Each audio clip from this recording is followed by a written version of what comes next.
But I got to tell you, people who assume that someone's a billionaire, they must really, really know what they were doing. No, in this case, it was sheer arrogance and wanting to see a company fail and having a community online that was discussing things that had better information than the billionaires, and they came out way ahead.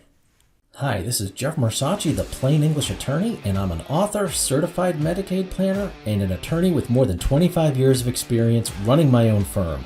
You're at the number one place to learn about not only estate and Medicaid planning, but to get business, fitness, and general life success stories. I want to help estate planners and the general public get the tools and advice they need to stay safe, plan ahead, and enjoy life. Hi, this is Jeff Marsachi, the Plain English Attorney, and today we're going to talk a little bit about this whole GameStop, Melvin Capital, Reddit subthread, and exactly what happened with GameStop's stock going through the roof and basically bankrupting a billionaire hedge fund, or very close to it. So what exactly happened? And this is something that a lot of people probably don't understand happens in the stock market all of the time. Although usually not with the type of outcome that the billionaire hedge funds experienced. They're actually hoping for things to go much better, and they're used to it being much better for them. All right, so what was going on at GameStop? If you don't know, it's a kind of brick and mortar business where they will buy and sell video games, so you can purchase a console, get the games, play them, and then when you're done with the games, bring them back. They'll give you some kind of store credit that can go towards the next game. So there's a kind of recycling of games going on there in addition to the straight out sales. But it's brick and mortar. And so there was a couple of really one billionaire hedge fund and a couple of others that sort of followed suit, where they said, okay, GameStop, it's going to go out of business. So we're going to, quote, short the stock. So what exactly does that mean? What that means is they go to a broker or a brokerage firm, more likely, and say, hey, I want to short this stock. So what they do is they borrow the stock out of people's portfolios, and then the hedge fund turns around and sells it. So GameStop, at one point, it was about $4 a share. It was like between $3 and $4 a share pretty consistently for a while. And they're like, yeah, this is going to go under.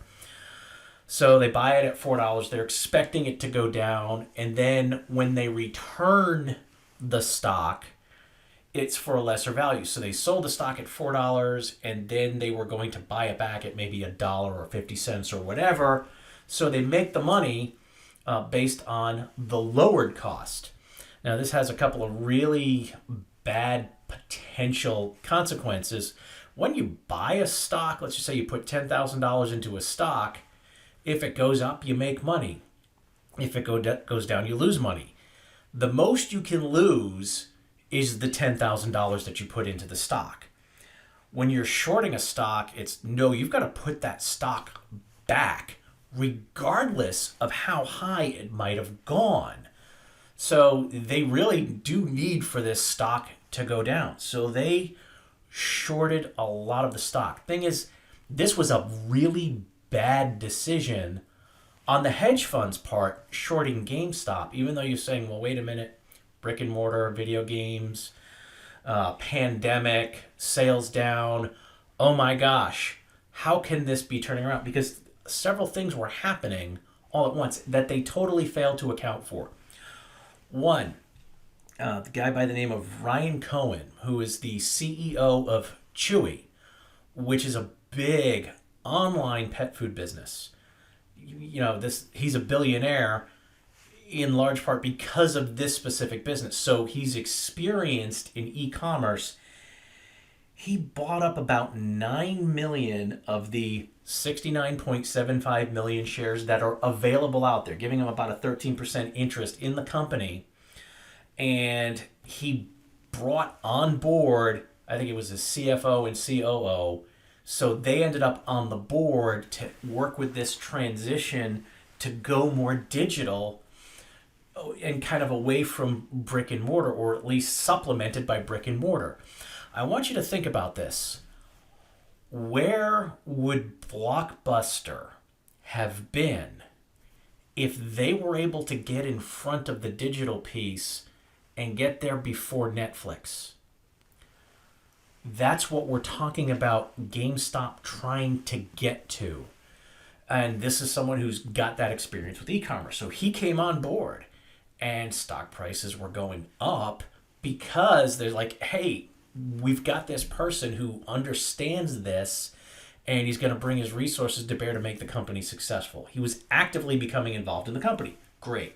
Second thing, you might remember PlayStation 5 and a new generation of Xbox consoles were coming out. All right, that's right at the beginning of a revenue cycle for GameStop because people are buying new games and then maybe several months later they turn those and trade those in, get some store credit, and buy new games. So it's at the beginning of some fairly predictable revenue streams for the company, for GameStop. And then the third thing is they also inked a deal with Microsoft for the Xbox, so they're getting a percentage of the Xbox sales for assisting with the games. So these three things were like, this is great news for GameStop. And these hedge funds guys were like, oh, well, we were betting that this was going to go under. So in addition to the fact that they have to put the stock back, they're paying interest. So the longer they keep this stock out of the portfolios they were borrowed from, the more interest they have to pay. And rather than just saying, okay, look, we're taking a bath on this one, they said, oh, no, we're going to double down on our original bad bet. And they're going to try to, quote, manipulate the market. And what they did was they made more short sell positions so that shorting that stock would cause the price to go down. This is what a lot of people who are arguing about this don't really understand. It's just how completely illogical the market can be. It's if you short the stock quite a bit, people go, oh, if they're shorting the stock, it must not be worth something, and they follow the lead rather than doing their own homework. And the other thing with shorting stocks is you can short more than 100% of the stock. All right, let me show you how that works, and I actually have some props for it. If you're just listening to this, you can still follow along and basically get the idea. All right, so we have 3 brokerage firms. And what you have is these 3 brokerage firms, and one of them has the stock, and you call them up and say, look, I want to borrow this stock because I'm going to short it. They go, okay, here's the stock. It's yours, but you got to pay us back, and the interest starts. They turn around and sell that stock to brokerage firm B. And then they go back to brokerage firm B and say, hey, we want to short that stock.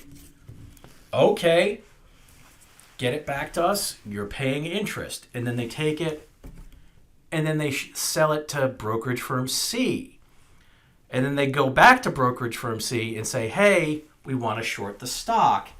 And they sell it back to A. So now they have borrowed and sold that same stock 3 times, and they have 3 obligations to buy the stock and put it back. So where does this Reddit community come in? Well, on this Reddit community that I believe it had somewhere around 2 million followers, it's probably a lot more at the point that I'm recording this. They were looking at this long ago and saying, hey, this is all great news, and these billionaires are shorting the stock. And so I don't know why they're doing that. They started to invest in GameStop, saying, "Look, this is good news, and the market's showing it going down, so we can buy it at a bargain. It's got to go up." Meanwhile, they understood that these billionaire hedge funds would have to buy the stock to return it in the future. And if they're buying up the shares, they're going to have to buy them from somewhere. They're going to make money on that transaction, doing it the way most people assume the market works.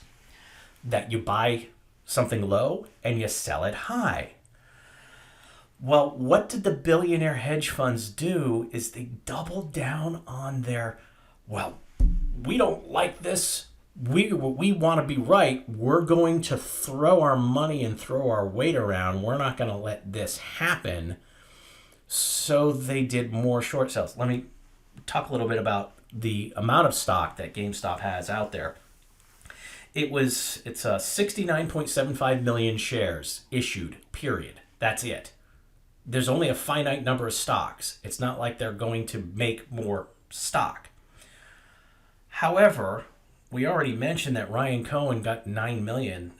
About 20% of that stock is held by individuals who are actively engaged in the running of the company, so that they can't just easily buy and sell because there are all of these loopholes and paperwork and things they have to go through in order to sell the stock, because they're insiders.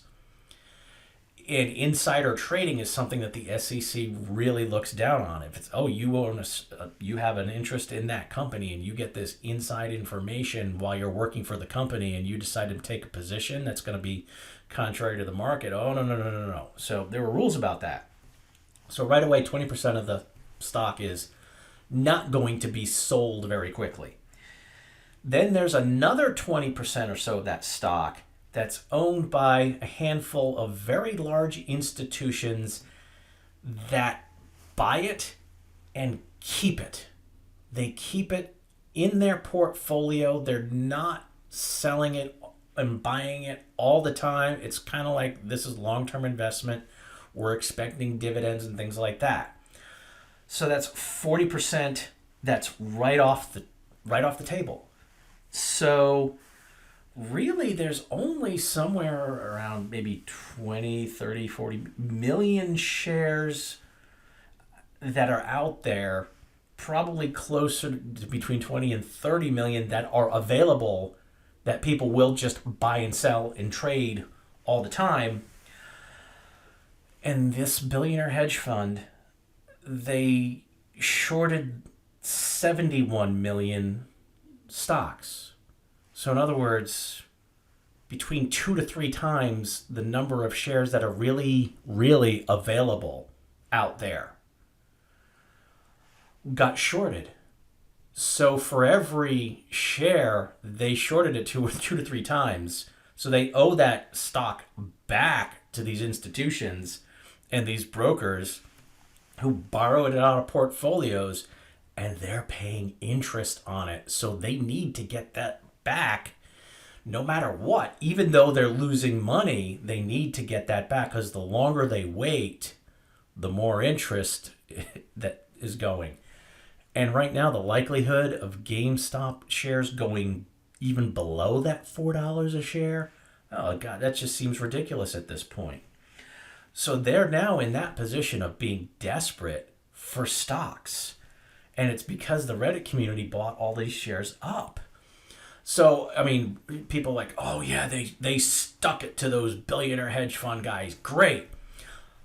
Well, yeah, some of them did. And the explanation that I heard that made the most sense was, these are the kids of parents who lost their jobs back in 2008. And all of these billionaire hedge funds and other companies, they got bailed out by the government. Why didn't my parents get some kind of help? Let's stick it to the hedge fund guys. Maybe, yeah. But also, this was just a good investment for them. They saw that, you had somebody coming on board who knew e-commerce. We've got the new consoles coming out with the new games thing. They signed the deal with Microsoft. This is going to be a good investment for the shares. Excuse me. I saw that one guy put about $700,000 of his own money in, and when the stock it went from $4 up over several months, but then it peaked at about $150 a share. His $700,000 ended up being close to $14 million. All because this Reddit community was smarter than the billionaire hedge funds, and they weren't arrogant saying we're going to try to manipulate the market down. They were like, no, we want to put the money into this good company. So really, you got to ask yourself, is your money safe if you're putting it into the market in a way where there's a lot of short selling going on, as opposed to logical and reasoned and ordered putting in for long-term stock investing? If you're speculating day to day with the stocks going up and it's like, oh my gosh, I've got these 40 stocks in my portfolio and one of them's really taking a bath. Oh, this is going to hurt. The older you get, for a lot of my clients, when they're in retirement or getting close to it, they don't necessarily want a lot of stock, and they certainly don't want stuff that's going to be riding a roller coaster. But if it's, I'm putting money in hedge funds, this hedge fund, billions and billions of dollars, they came close to bankruptcy. They ended up having to get some other billionaires to put money in order to save the firm because of this. So you got to wonder, we're going to have another video and podcast with Mike Brooks, who handles a lot of the insurance and other stuff. We're going to talk about this a little bit more in detail and talk about other options and how do you put stuff together in a way that's probably a little safer but will still make you money, without having to ride the roller coaster. But I got to tell you, people who assume that someone's a billionaire, they must really, really know what they were doing.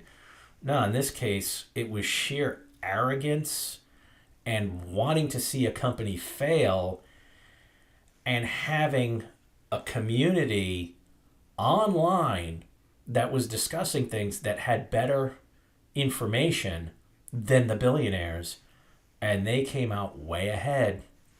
So I hope that explanation helped. I hope you found it interesting.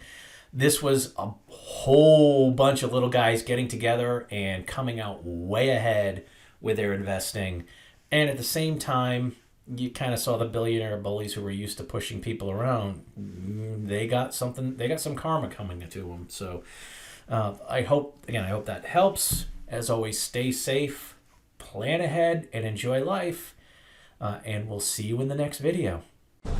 We hope you found that information useful and easy to understand. To keep getting this great information, please like, subscribe, and turn on notifications.